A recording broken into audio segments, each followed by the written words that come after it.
Hello, this is TLC, and I'm going to be talking today a little bit about general usage of the Super Mario Bros. 3 Workshop program, which you can use a kind of custom level editor for Mario 3. So this is just a plain Mario 3 game, nothing's been changed about it. And one of the first things you might want to do is choose a level. So on this computer, which is a PC, the middle mouse button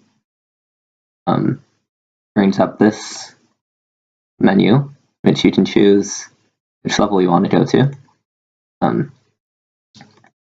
This stuff down here, enemy data and object data, that is stuff about the level, but you don't need to change it ever to go to a level. This is just basically where the objects and enemies in the level are stored in the memory. So we're on level 1. I believe you can also do select level from this icon up here to get to the same place. Anyway, we're in level 1. You can see all of level 1 right now. And let's say we want to move some things around. So let's just move these up. You can just drag things around. Can't drag enemies around with left click. If you use right click, you can pick up enemies, drag them around. Similarly, right click won't pick up objects. So I guess that's kind of just a way if you have something overlapping like this. You want to move the Goomba, right click, move the platform, left click. Anyway, let's see. Let's bring these down just to look nice. There are some certain objects that you can't just basically there are always some properties that you can't change. For example, no matter where I drag this blue platform, it is always kind of permanently going down to the ground. I can't change that. But let's say I rather than having these coins here, these just normal blocks with coins here, maybe I want to have a 1-up. So how would I change this? Well, down here, sorry about that, just checked to make sure my mouse was showing up because that's important. Here we have paint type. This is kind of just an index to show what what you have selected. So it's grayed out when I'm not selecting anything. If I select this, this says bank 1 type 33. So how do I change this? If I hold down Control and scroll, I can cycle through this. You can see the objects changing here.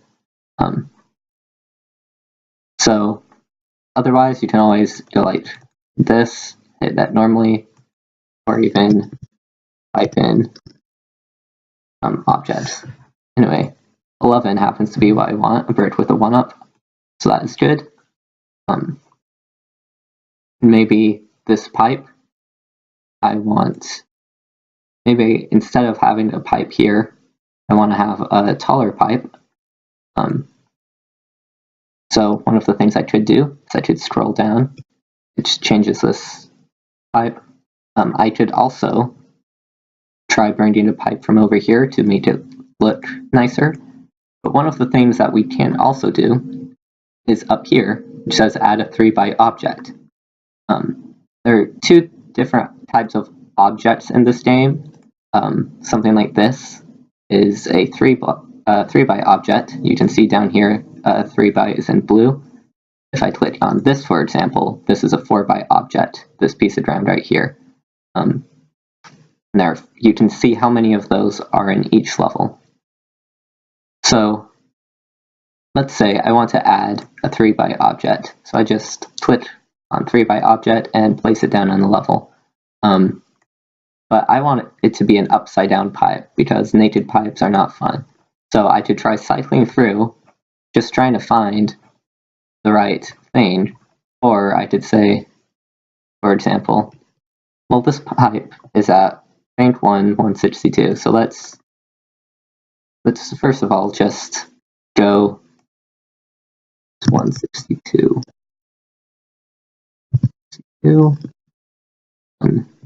Typing is not the best here. I don't know why is. Anyway, you can also drag this. I don't know why it's being a little bit weird. Anyway, we're here. We can go further. Maybe, yeah, something like this. This is what we want. So now we've got a pipe that looks like this. And maybe we can even move it one over to give the player the option to run under it if they want. But now, and this is something that sometimes is an issue and sometimes isn't. I started this level with 81 3-byte objects, but now I have 82 because I added this pipe. Now, each level has a certain amount of space in memory that lets you store these objects, and once one level is over, it's another level. It just keeps on going to another level. The only difference is where you start looking. So if you have too many objects in one level, you're going to start overriding data for other levels. And you might be okay with that if you're making a ROM hack, for example, with not that many levels. You can say, well, I'm going to leave out some. I'm not going to use this level, and as a result, I might be able to put more objects than I normally could in this level. But if you want to keep the game not glitchy and working well, and have all the levels, what you're going to need to do is keep this at its original value. So it used to be 81, now it's 82. Let's take out this platform right here. I did that with the delete button. Let's see. You can change enemies the same way you can change objects by either scrolling or moving this. Some things like this says crashes game. That's because it's probably some sort of unfinished code. I'm not sure why. You always want to be on the lookout for things like this, because a lot of these things are there are enemies that do not appear in Mario. In Mario 3, like this, the code is all here. You can put it in a level, but it might not be a good idea. So furthermore, enemies you can place pretty much in whatever level type you want. Oh yeah, another thing. Not all of the things, not all the bad guys or things that you jump on to kill are enemies. Like these power-ups are big power-up boxes are enemies. These platforms are enemies. Like the fire in an airship is an enemy. Current, this is a water current, is an enemy. In any case, basically there are a lot of kind of things that you wouldn't think of as enemies that are actually enemies. Anyway, let's put a lava lotus right here. These enemies can work in whatever level type you want, but sometimes enemies do not work well with each other. One example of that is Troopa Troopas and Dry Bones, and I do not remember exactly what, here we go, what number the Dry Bones was, but luckily I found it. Go ahead and save this. So if you have two incompatible enemies, usually it won't cause a crash or anything, but what it will do is cause the sprite to be very glitchy and weird for one of the enemies. So I'll leave these together just to show that off.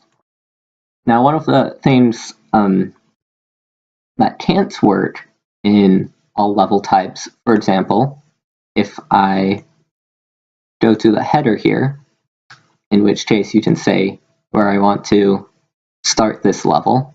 Right now I'm starting at 1 and 18. This 18 is in hexadecimal, so that puts me right about here, where my mouse is. You can also say if you want to start the level coming out of a pipe or through a door, ship auto scroller. In any case,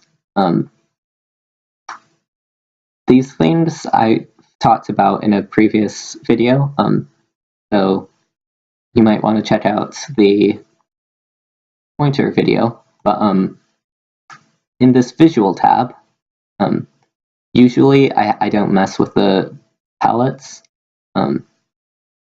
but one of the things that you can do is change the graphics set. So if we change it to Fortress and hit OK, it changes some of the icons, or some of the colors. One of the other things, say if we loaded this with dungeon instead of planes, you would notice what the heck has happened. And that's because there are several things in here, objects that crash the game.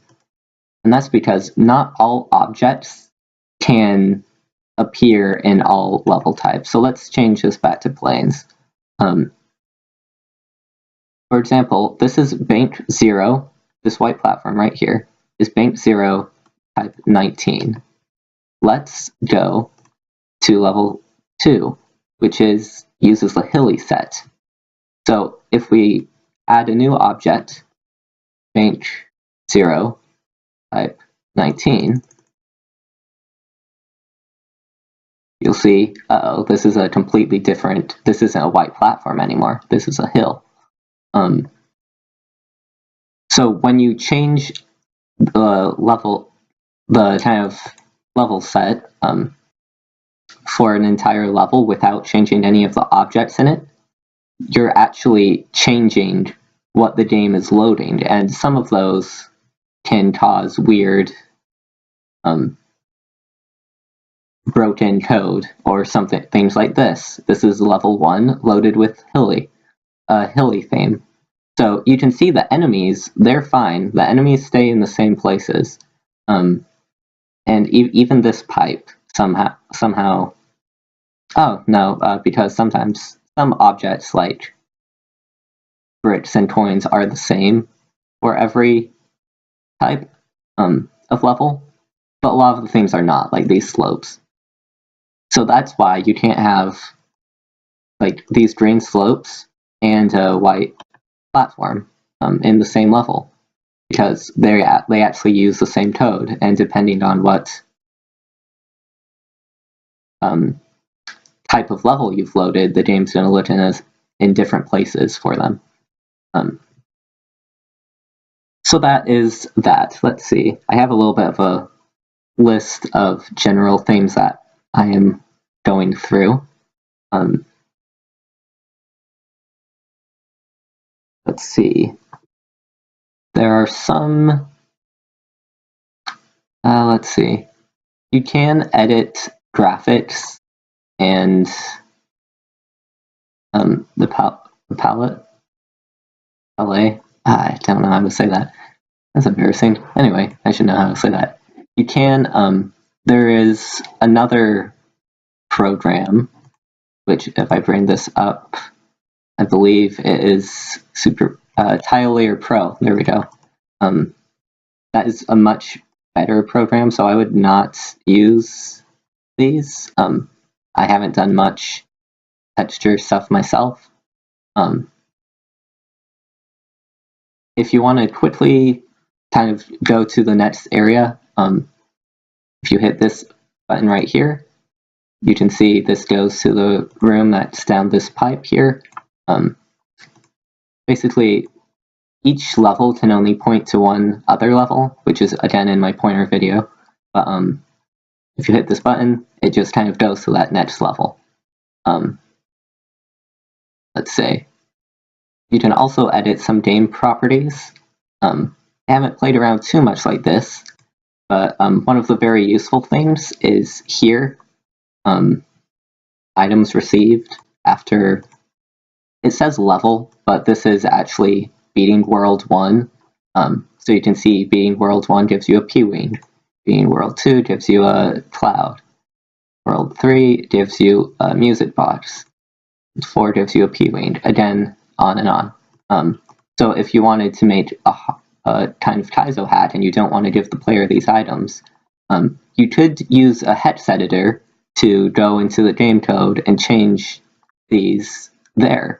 Or you can use Super Mario Bros. 3 Workshop and just do this. And make them all 0. So Peach won't give you anything. You can also change things like the number of lives you get from getting cards. For example, in Super Pooh Bros. 3, my game, I actually changed the lives from flower cards to 5, just as a little tiny nod to Mitch Flower Power.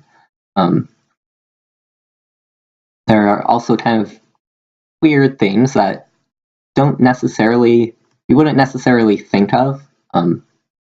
You can make it so that you get 1-up every single coin if you wanted to. Let's see. Okay, apparently I can't type in here. Yeah, you could make it, let's say you wanted someone to get a 1-up every 20 coins. So you could do that. Maximum running speed. I haven't messed around with this too much. I believe you could use it to make take off really easy. Instead of basically reduce the amount of time you need to run on P-speed. There's also some other settings like P-switches, P-switch timers, white blocks, how long you need to duck on them, enemy speeds. Anyway, it's a whole bunch of various properties you probably wouldn't need to mess around with most of the time. There are some zoom buttons, but in reality they're kind of useless, I think. Everything worked fine at the default zoom value. Let's see, one of the other kind of usability things is you can actually save individual levels. So let's say if I wanted to work on this level and save it to another, maybe you're making a ROM hack, you loaded up a file and you started working on this level, and all of a sudden you realized you're editing an old version of your hack. But you don't want to go through the time to remake that whole level. What you can do is just save this level. Let's just say it as my level. So we'll save this, and in fact, let's go here. I'm on this file here, just a copy of a blank one. I'm actually just going to delete that and copy and paste a new blank file. I'm actually going to edit it out. So you can see there's this my level here. If I open up Mario 3 editor again, let's say this is the newest version of my hat, and make sure to get it right this time. And I haven't edited level 1. What you can actually do is open the Mario 3 level. Let's open my level, and then file save level 2, this new one, and save it in level 1. And now we're gonna open ROM in our copy, and here it is. So that is a way to kind of save yourself some work if you find yourself editing in a wrong version of the game or something, for whatever reason. This program does have a map editor, an overworld map editor, but it is not that good. You access it through here. You can see these maps. I would much more strongly recommend Super Mario Bros. 3 map. It's a program specifically made for the map, and you can change a lot of cool things in that program too. So we're going to just kind of ignore the map feature of Super Mario Bros. 3 Workshop. Let's see, any last things? Mentioning these enemies, I kind of forgot, but when I was hovering over this, you can actually view the enemy compatibility under this help. Assuming it will open.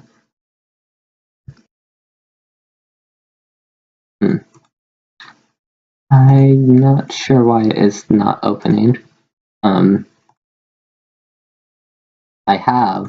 I think it should just open this file, enemies.html. Yeah. You can actually see that's what it's trying to open down here. Right above where it says 3-byte objects.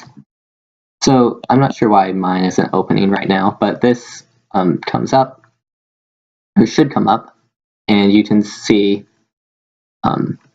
like Plan 1 enemies work with all plans, but not things across different groups.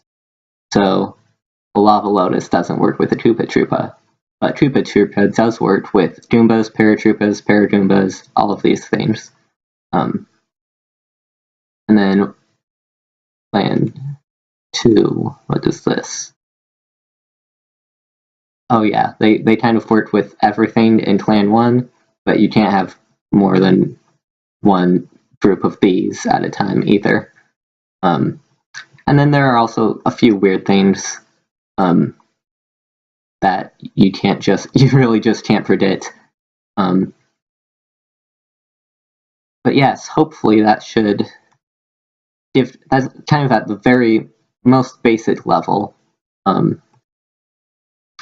a sense of how to use this. Oh, one other thing though. Let's say you want a fire flower here instead of a leaf. Now I know you can just scroll back to find it, but let's say you didn't know where it was. What you can do is, I know there's one in the dungeon, so I'm going to click on this and then do, what is it? Object, clone object and enemy, and then you can click it down. But that actually kind of saves it to the last edited object. So now when you click on a 3-byte object, it's going to add the most recent thing you copied. So now, if I go back to level 1, click on a 3-byte object, I've got my fire flower here. So if you want to add something to your level and you don't know where to find it, you can look up where it is in the full game, then go to that level and copy the data. Now again, it doesn't work if it's in a different set all the time. I can't go to level 2 and copy those hills and try to put them back in level 1 because of what we saw earlier. But this is basically editing the kind of most basic things I can think of to edit Mario games in Super Mario Bros. 3 Workshop. So let's save, go back, and real quick see what we have done. Some things don't have my controller plugged in. We're gonna start level 1. We can see the changes we've made. Let's save, because I'm probably gonna die. So we've got this Lava Lotus. We've got our 1-up. You can notice, because the Lava Lotus and the Piranha Plant have loaded at the same time, the Piranha Plant is a very messed up sprite. And now when the Piranha Plant goes back to normal, you'll notice the lava lotus here has become weird instead. So there are certain things that just you kind of have to be careful of, like talking about dry bones and Goombas. Now all these, they work as intended, the messed up enemies, it's just that they don't look very cool. So you in general want to try to avoid that whenever you can. Anyways, I think that is just about it for this kind of general tutorial. Yes, thank you for watching. Let me know if there's anything more in depth that you would like me to talk about. Furthermore, I have opened up a Discord for Mario 3 hackers, and there are a few people on there, but obviously it's not really a part of the community, if not really ingrained in the community, that is.